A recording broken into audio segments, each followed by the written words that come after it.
Ya bien, voy a dar una pequeña introducción a lo que es la arquitectura hexagonal. Pues esta arquitectura está formada por tres capas principales, que son la del dominio, aplicación e infraestructura. Entonces, partimos por lo más importante, que ¿por qué deberíamos empezar a comenzar a aplicar esta arquitectura en el código? Bueno, la arquitectura hexagonal lo que nos permite es tener una mejor separación de responsabilidades en nuestro código, además de darnos mayor adaptabilidad al cambio. Es decir, si algo llega a cambiar en las capas de arriba, las demás exteriores no van a afectar en nada a las capas interiores, si es aplicada correctamente la arquitectura hexagonal. ¿Qué quiere decir? Que si en infraestructura yo un día cambio en la infraestructura, yo un día cambio lo que son la base de datos, framework, o simplemente cambio un contenedor de dependencias o cualquier otra herramienta que yo maneje en la infraestructura, mi aplicación y dominio no se van a ver afectados en lo absoluto. Pasa lo mismo con la capa de aplicación. Si yo hago algún cambio, la aplicación solo se va a ver afectado en la infraestructura. Sin embargo, el dominio no se va a ver afectado. Finalmente, si el dominio es afectado, todas las capas exteriores también se verán afectadas. Ahora, esto se le conoce como la regla de dependencia, es decir, que cada capa depende de cada capa. Bien, aquí tenemos unas flechas, que estas flechas vendrían siendo como una representación de lo que un usuario quiere hacer una interacción. Entonces, si el usuario hace una interacción en la infraestructura. Bien, ahora cuando infraestructura procese lo que le pase, pues va a ir a la aplicación. La aplicación solo puede acceder a cosas del dominio, no puede acceder a otras cosas como de la infraestructura. Finalmente, el dominio solo puede acceder a elementos de aplicación, ni de o sea, no puede acceder a los elementos de la aplicación ni de la infraestructura. Solo puedes acceder a cosas de sí mismo. Bien, aquí tenemos un listado de todos, de lo que se compone en cada capa. Por ejemplo, en el dominio tenemos lo que es las entidades, el value object y las interfaces. En la capa de aplicación tenemos lo que son casos de uso, que vendrían a ser todo lo que hace nuestra aplicación: registro de usuario, envío de emails, modificaciones de algún tipo de dato, todo lo que hace nuestra aplicación. En la capa que está de amarillo de la infraestructura, tenemos lo que son generalmente bases de datos, controladores para recibir peticiones, HTTP, y pues estas pertenecen a la capa de infraestructura.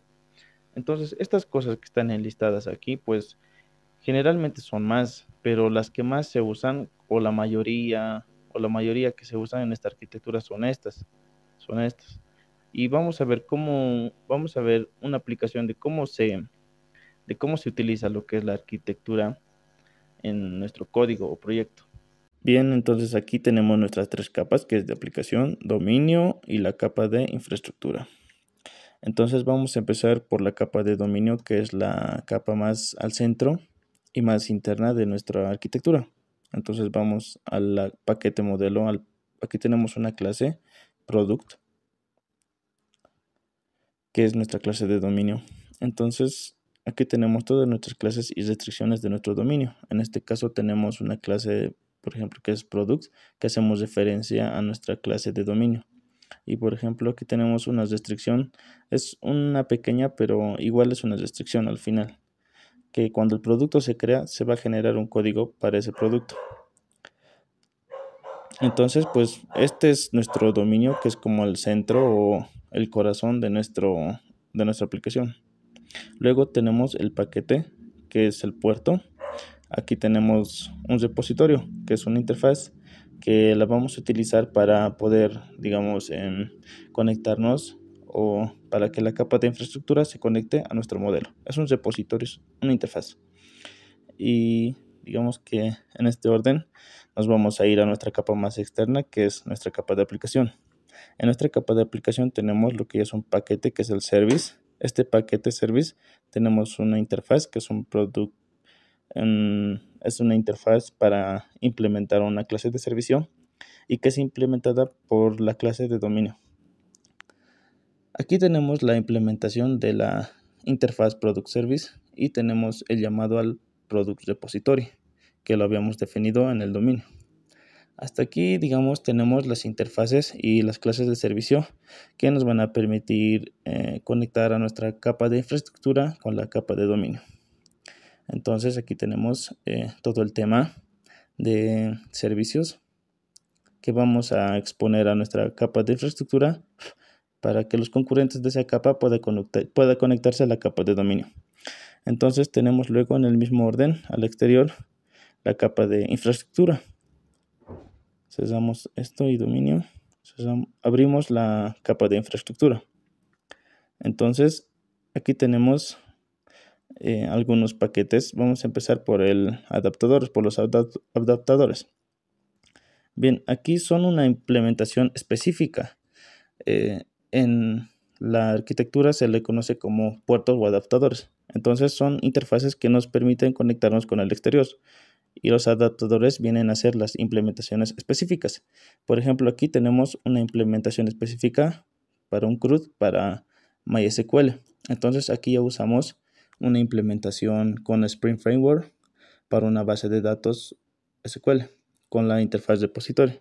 Y aquí tenemos la implementación como tal, que es un repositorio que a su vez utiliza el Product Repository, pero implementa desde la interfaz del puerto que tenemos aquí arriba.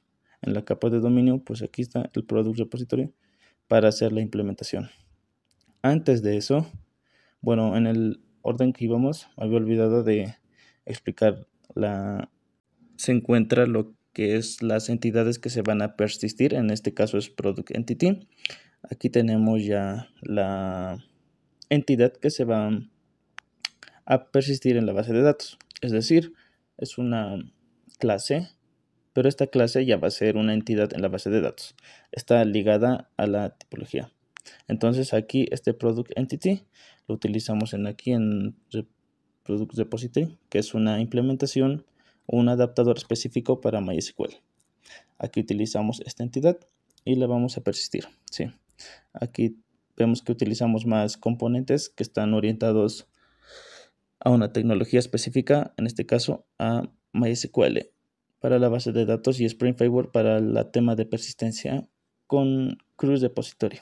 Luego, para, digamos, unir la capa de aplicación con la capa de infraestructura, tenemos un paquete que se llama configuración. Entonces aquí creamos un bin. Este bin es lo que hacemos, pues obtenemos o retornar un product service. Le pasamos el product repository, que viene a ser el del puerto, que está por acá. El product service viene a ser de la capa de aplicación, que está por aquí. Y le inyectamos este repository a nuestro domain product service, que está por acá.